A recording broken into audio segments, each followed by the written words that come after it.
Komîteya Wezîran a Encûmena Ewropayê ji ber ku Tirkiye biryara Dadgeha Mafê Mirovaniya Ewropayê a derbarê berdana bazirgan û çalakwanê Tirk Osman Kavala û hevserokê berî HDP Selahattin Demirtaş cibicî nekiriye, li hemberî Tirkiye proseya binpêkirinê da dest pê kirin. Her wiha Komîteya Wezîran heta 19 rêbendanê dem da Tirkiye ku biryara da wî derbarê Kavala û Demirtaş da ragihîne û careke din dem li dest daxwaza azadkirina wan keseyetan kir.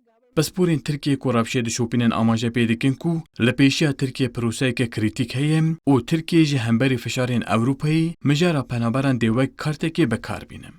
Ama bu hesap herhalde tutmayacak. Yekîtiya Ewropayê fişaran li ser Tirkiye dike da ku Demirtaş û Kavala bên berdan. Lêbelê Tirkiye dibêje ew kesan ji aliyê darazeke bêalî ve tên darizandin û suçdarin. Helwesta Tirkiye wiha berdewam bike bêguman Tirkiye di sala 2022 da ji Konseya Ewropayê dê bê derxistin. Lê Ewropayê vê proseyê dê dirêj bike û dê her hişyariyan bide Tirkiye. Ji ber ku niha mijareke mezin ya penaberan heye û di vê mijarê de pêdiviya Ewropayê bi Tirkiye heye û Tirkiye ji vê karta penaberan li dî jî Ewropayê bikartîne.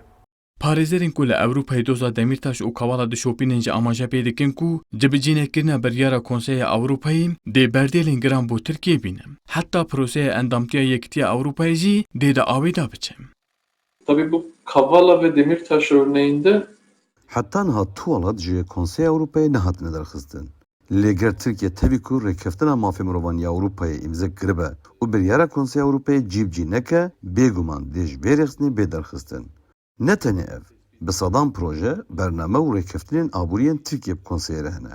Dê ev jî bên betal kirin. Û proseya endamtiya Tirkiye bo Yekîtiya Ewropayê jî dê bê betal kirin. Ji ber vê çendê Tirkiye nakeve bin barekî ew qas giran de. Û di dawiya dawî de dê ji neçarî Demirtaş û Kavala azad bike.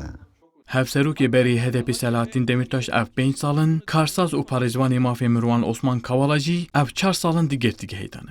Di serî de Yekîtiya Ewropayê, Dadgeha Mafê Mirovaniya Ewropayê, Konseya Ewropayê û bi dehan balyozên welatên Ewropayî yên li Tirkiyê derbarê Demirtaş û Kavala de daxwaza azadkirinê kirine. Lêbelê heta niha Tirkiye bersiveke erênî nedaya wan daxwazan. Vural erişmiş. Kurdistan 24 Ankara.